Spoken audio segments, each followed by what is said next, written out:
Hello students, I am Pawan Kumar Swami from Cambridge School Simni. You know it very well. I am the assistant teacher of yours, and today's topic is what makes India a federal country, part second. Part first we learned firstly and this is the second topic. जैसे कि what makes India a federal country part first अपन पढ़ चुके हैं through clip, जिसमें हमने 3 list के बारे में पढ़ा, यूनियन लिस्ट, स्टेट लिस्ट और कॉन्करेंट लिस्ट। उनके बारे में अच्छी तरह से आपने वीडियो में पढ़ा होगा। आज हम पढ़ेंगे कि जैसे अपन ने पीछे वाले जो टॉपिक थे उनके अंदर हमने टाइप्स ऑफ फेडरलिज्म यानी फेडरेशन के टाइप पढ़े अपन ने, जिसके अंतर्गत अपन ने कमिंग टुगेदर और होल्डिंग टुगेदर फेडरेशन के बारे में पढ़ा।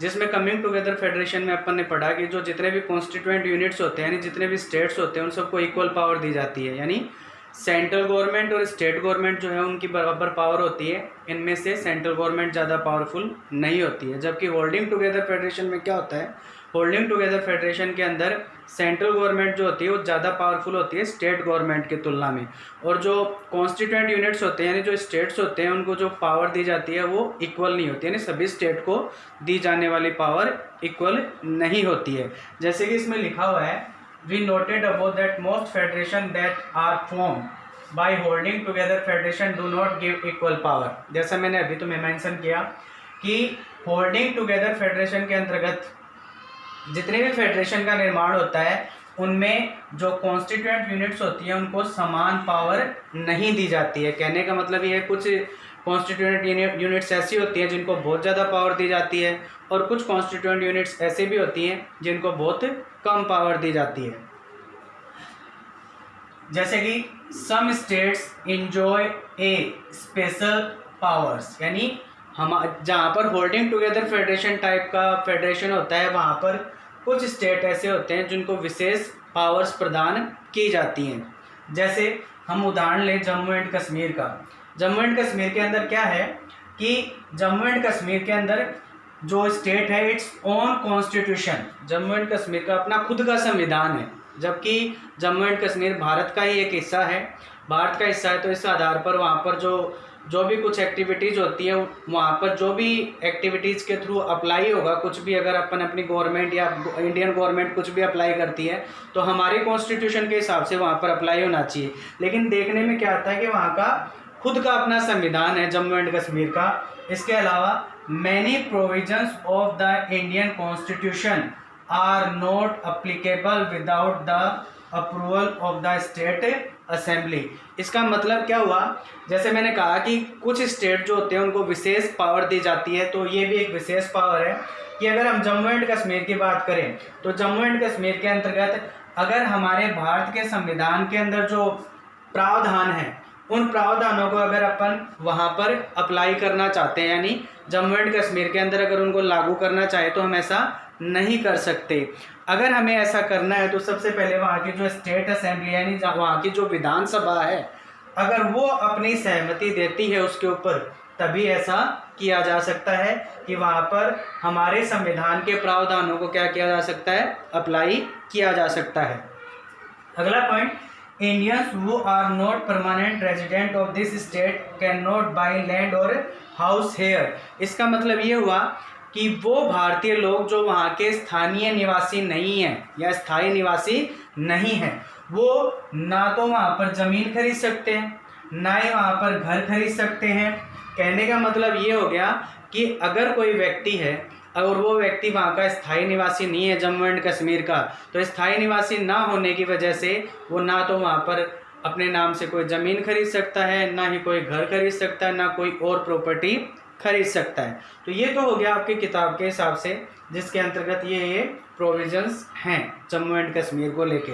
लेकिन जैसे आप कुछ समय पहले अपन ने देखा था कि एक तो अपना आर्टिकल 35A और एक 370, इन दोनों को जम्मू एंड कश्मीर से हटा दिया गया है। कहने का मतलब ये है कि अब चाहे कोई भी व्यक्ति अगर वहाँ का स्थायी निवासी नहीं है तो वो भी वहाँ पर अब ज़मीन खरीदना चाहे तो ज़मीन खरीद सकता है, घर खरीदना चाहे तो घर खरीद सकता है और वहाँ पर रह सकता है। कहने का मतलब ये है कि ये जो आर्टिकल है इसमें अब बदलाव किया गया है 2019 के अंदर।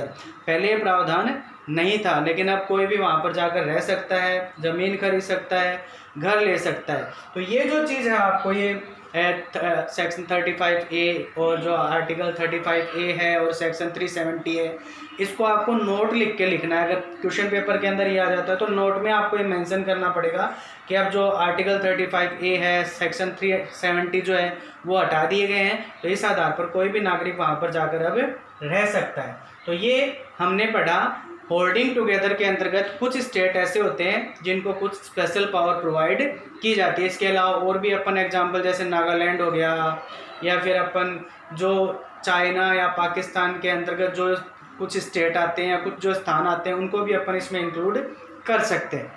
तो एक ये हो गया। लेकिन कुछ जैसे मैंने कहा कि सबको इक्वल पावर नहीं दी गई है कॉन्स्टिट्यूएंट यूनिट्स को, तो हमारे देश के अंदर कुछ कॉन्स्टिट्यूएंट यूनिट्स ऐसे भी हैं जो कि आकार में बहुत ज़्यादा छोटी हैं। ठीक है, आकार में ज़्यादा छोटी होने की वजह से ना तो उन्हें स्वतंत्र यानी इंडिपेंडेंट स्टेट का दर्जा दिया जा सकता है, ना ही उन्हें किसी पहले से बने हुए राज्य में मर्ज किया जा सकता है। जैसे कि यहाँ पर लिखा हुआ है, there are some units of the Indian union which enjoy very little power, यानी भारतीय संघ के अंतर्गत कई यूनिट्स ऐसी हैं जो कि जिनको बहुत कम पावर दी गई है।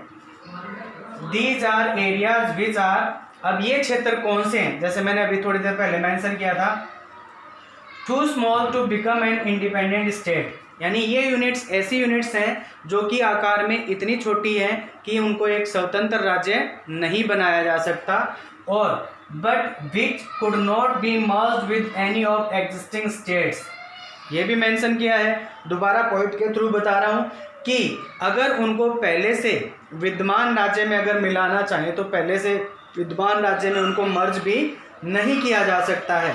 जैसे उदाहरण के तौर पर, तो इस प्रकार के जो यूनिट्स होते हैं उनको यूनियन टेरिटरीज कहा जाता है, यानी केंद्र शासित प्रदेश कहा जाता है।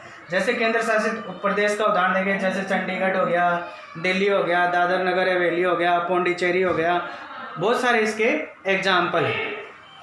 These territories do not have the power of a state, ये जो यूनियन टेरिटरीज हैं इनको स्टेट का पावर प्रोवाइड नहीं किया, नहीं इनको एज ए स्टेट घोषित नहीं किया गया है। तो इसीलिए the central government has special power in running these areas. तो इसीलिए इनको केंद्र शासित प्रदेश क्यों कहा जाता है, क्योंकि जो सेंट्रल गवर्नमेंट है उस सेंट्रल गवर्नमेंट को एक विशेष पावर दी गई है कि जो यूनियन टेरिटरीज हैं उनका एडमिनिस्ट्रेशन सेंट्रल गवर्नमेंट संभालेगी और वही सारा का सारा उसका क्या करेगी, लेखा जोखा करेगी। तो ये अपने दो टॉपिक थे जिसमें अपन ने होल्डिंग टुगेदर फेडरेशन के अंतर्गत पढ़ा कि कुछ स्टेट ऐसे होते हैं जिनको कुछ स्पेशल पावर प्रोवाइड की जाती है और कुछ स्टेट ऐसे भी होती हैं जिनको बहुत स्मॉल पावर प्रोवाइड की जाती है, जिसमें अपन ने जम्मू एंड कश्मीर का उदाहरण पढ़ा।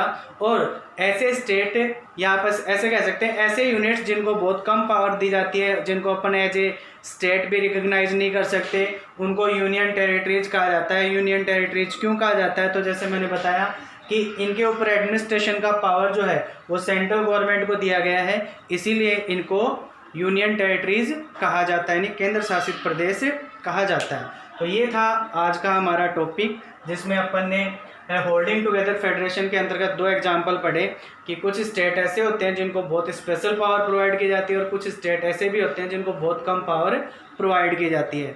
और सारा का सारा ढंग से केयरफुली एनालाइज करें सारे के सारे टॉपिक का। और अगर आपको कोई दिक्कत हो इसके अंतर्गत कि भाई ये समस्या आ रही है तो आप मुझे मैसेज के थ्रू आप मेरे से पूछ सकते हो सारी की सारी चीज़ें। फिर भी आशा करता हूँ आपको ज़्यादा बढ़िया तरीके से समझ में आएगा, और फिर भी अगर कोई डाउट है तो आप मेरे से पूछ सकते हैं। Thank you.